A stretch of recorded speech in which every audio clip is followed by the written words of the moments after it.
Hello, അപ്പോൾ ഇന്ന് നമ്മൾ പോണത് നമ്മളെ വീട്ടിലുണ്ടായിട്ടുള്ള പൂള കാണിച്ചു തരാനാണ് കേട്ടോ. ഇത് നമ്മളെ വീടിൻ്റെ തൊടുവിലുണ്ടായതാണ്, നമ്മളിപ്പോൾ ഉണ്ടാക്കിയതായിരുന്നു കേട്ടോ. അപ്പോൾ അവിടെ ഫുള്ള് പൂളയെന്ന് ഇപ്പോൾ ഒഴിവാക്കുകയാണ്. അപ്പോൾ ഒറ്റ കൊമ്പെന്ന് മാത്രം കിട്ടിയതാണ് കേട്ടോ ഇത്ര അധികം. അപ്പോൾ നിങ്ങളവിടെയൊക്കെ എന്താ പറയുക, പൂള, കപ്പ, മരച്ചീനി അങ്ങനെ പലതും പറയും. നിങ്ങളവിടെ എന്താ പറയുക വെച്ചാൽ കമൻറ്റ് ചെയ്യണം കേട്ടോ.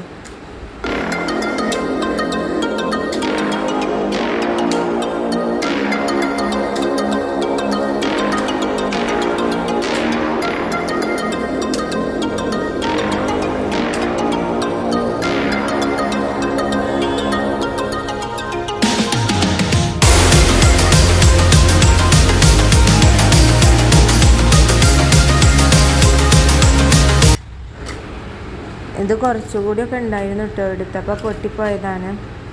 അപ്പോൾ ഇതിനി കൊണ്ടുപോയിട്ട് നല്ല കട്ടൻ ചായയും പൂളിയും കഴിക്കട്ടെ കേട്ടോ. ബൈ.